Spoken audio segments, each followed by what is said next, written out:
स्वागत है आप सभी को हमारे इस YouTube चैनल दीक्षा क्लासेस स्टडी में। तो आज की इस क्लास में हम बात करेंगे Bihar board class 12 Hindi chapter number 3 संपूर्ण क्रांति पाठ का सारांश। कहने का मतलब इस चैप्टर को आज हम बड़े ही आसानी शब्दों से पढ़ेंगे और आपको समझाने की कोशिश करेंगे। उम्मीद है आपको समझ में भी आएगा। तो आइए इस क्लास की शुरुआत करते हैं। कह रहा है संपूर्ण क्रांति शीर्षक अंश 5 जून 1974 पटना के गांधी मैदान में दिए गए जयप्रकाश नारायण के भाषण का एक अंश है। कहने का मतलब जब जयप्रकाश नारायण 5 जून 1974 ईस्वी को भाषण दिए हुए थे पटना के गांधी मैदान में, उसी भाषण का थोड़ा सा अंश है यह पूरा चैप्टर। ठीक है, तो आइए अब हम आगे की बातों को समझते हैं। अगर इस भाषण को पूरा समझना है तो आप संपूर्ण भाषण स्वतंत्र पुस्तिका के रूप में जनशक्ति पटना में प्रकाशित हुआ है, उसमें आप जाकर इस पूरे भाषण को, यानी कहने का मतलब 5 जून 1974 को जयप्रकाश नारायण ने भाषण दिया था, भाषण में क्या क्या चीज़ कहे गए थे, सारे चीज़ को आप पढ़ सकते हैं। इसका भाषण संपूर्ण जनता मंत्रमुग्ध होकर सुनती रही। कहने को तो इसके भाषण को, यानी जयप्रकाश नारायण जी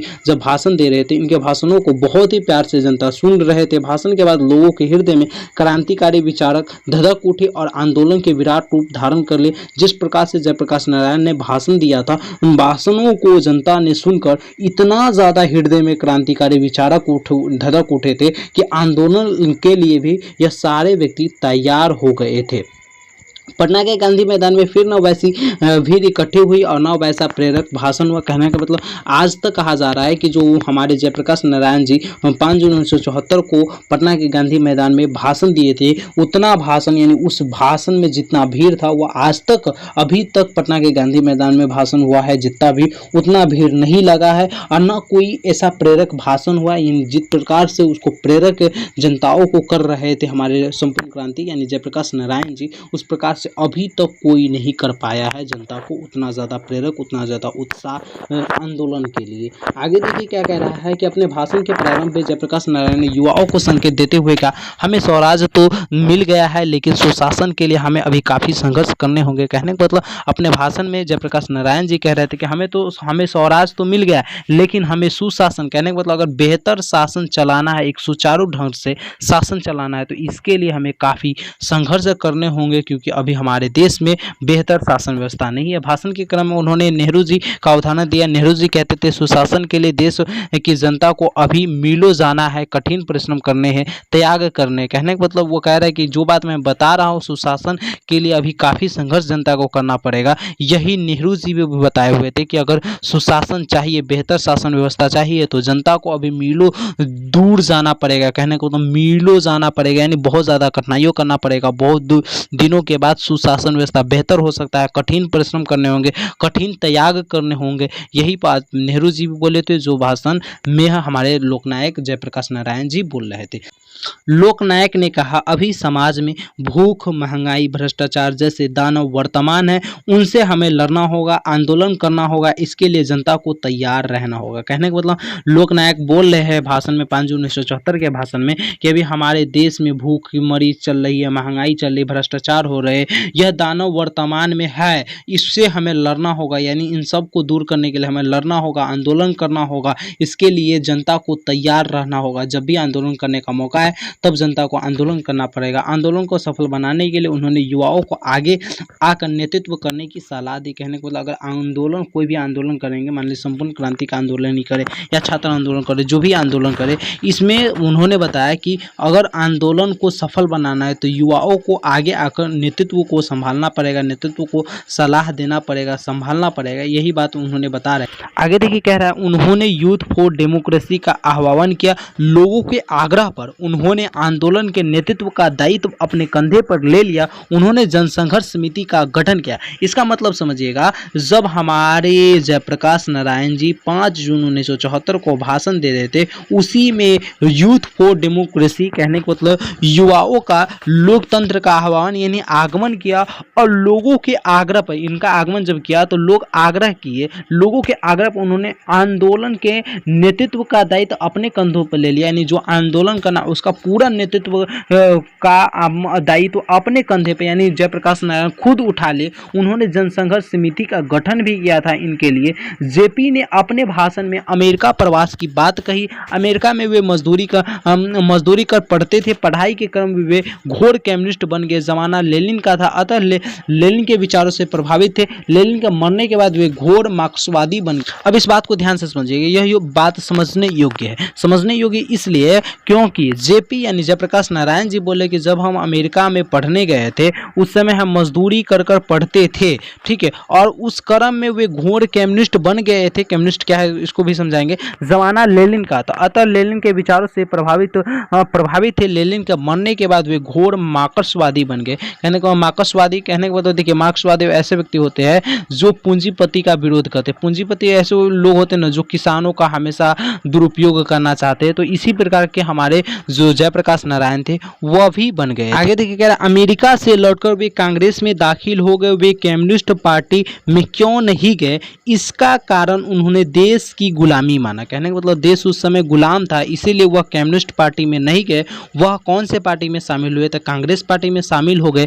और कब शामिल हुए तो आपको पता है, पिछले क्लास में भी बताए थे, 1929 ईस्वी में इन्होंने शामिल हो गया था। आगे फिर वो अपने भाषण में बता रहा है कि जेपी आंदोलन के क्रम में जो सभा हुई थी उस सभा को विफल बनाने में कांग्रेस सरकार ने कौन कौन से हथकंडे अपनाए, इसकी भी चर्चा उन्होंने अपने भाषण में किया। कहने का मतलब कांग्रेस जब भी जेपी को भी सभा करते थे तो उसको हथकंडे यानी कहने का मतलब यह हथकंडे मतलब होता है वैसे वैसे तरीके अपनाना जिससे जो व्यक्ति अगर आंदोलन कर रहा है उस आंदोलन को दबदबाया जाए, वह आंदोलन ना हो, उनकी भी बात कर रहे हैं। लोगों को आगे देखिए कह रहा है लोगों को ट्रेन से उतारा गया, लाठियां चलाई गई। जेपी ने लोकतंत्र पर कलंक माना। कहने का मतलब लोगों को जब यह आंदोलन करे तो उस समय ट्रेन से कोई आ रहे थे तो उसको उतारा गया, लाठियां चलाई गई उस पर। जेपी ने लोकतंत्र पर कलंक माना था, यानी लोकतंत्र जब हमारे देश में तो ऐसा नहीं करना चाहिए। जिस प्रकार से कांग्रेस दुर्व्यवहार कर रहे थे, वे उन लोगों को लोकतंत्र का दुश्मन मानते थे जो शांतिमय कार्यक्रम को बाधा डालते थे।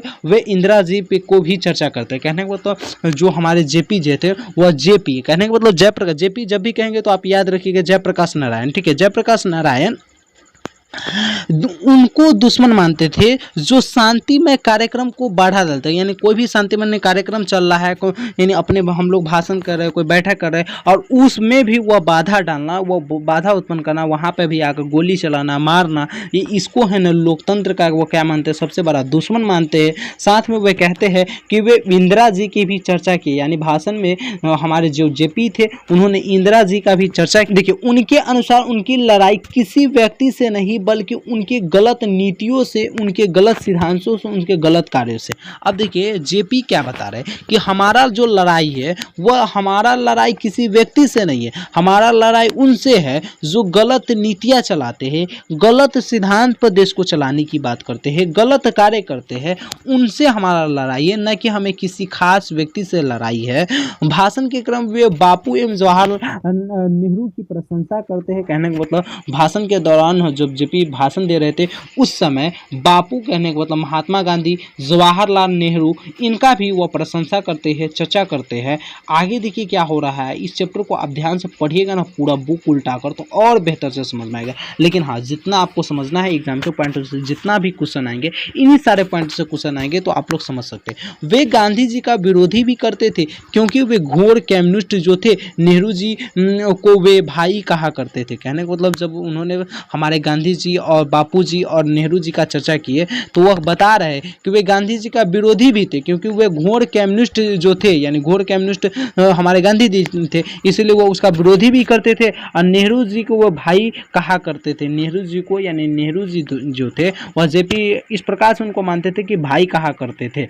ये अपने भाषण में वे नेहरू की विदेश नीति के विरोध की चर्चा करते हैं। कहने का मतलब अपने भाषण में नेहरू की जो विदेश नीति बनाया गया था उनका भी विरोध का चर्चा करते हैं। राष्ट्रीय नीति उनका नेहरू से कोई मतभेद नहीं था, राष्ट्रीय नीति पर उनका नेहरू से कोई मतभेद नहीं था। वो बता रहे हैं कि हमारा कोई भी मतभेद नहीं है नेहरू से।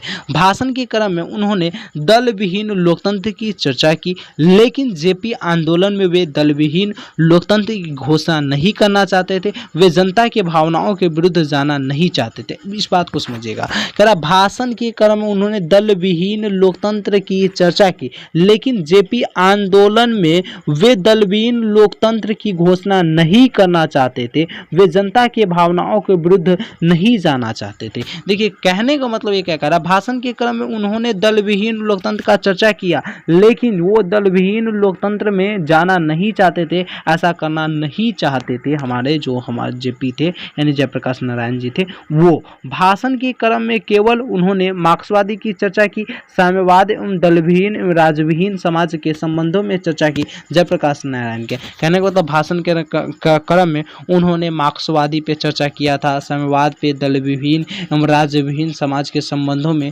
जयप्रकाश नारायण ने बहुत ही बेहतर तरीका से चर्चा करके इन सारे के बारे में बताया था। अपने ऐतिहासिक भाषण में उन्होंने स्पष्ट कर दिया था वे संपूर्ण क्रांति चाहते, यानी अपने ऐतिहासिक भाषण में ऐसा भाषण उन्होंने कभी भी नहीं दिया था जो भाषण 5 जून 1974 को आता। इससे जनता भी काफ़ी ज़्यादा प्रभावित हुए थे, तो यह अपने भाषण में बता दिए थे, यानी पूरा तरीका से समझिए, एक तरह से स्पष्ट कर दिया था कि हम संपूर्ण क्रांति चाहते हैं। हम क्या चाहते हैं? संपूर्ण क्रांति चाहते हैं। कौन चाहता है? तो जयप्रकाश नारायण। देश का सामाजिक, आर्थिक एवं नैतिक बदलाव ही संपूर्ण क्रांति है। यानी कहने का मतलब जयप्रकाश नारायण जी कहते हैं कि देश का सामाजिक बदलाव, आर्थिक बदलाव एवं नैतिक बदलाव हो गया, इसका मतलब संपूर्ण क्रांति हो गया, देश में एक नया क्रांति हो गया।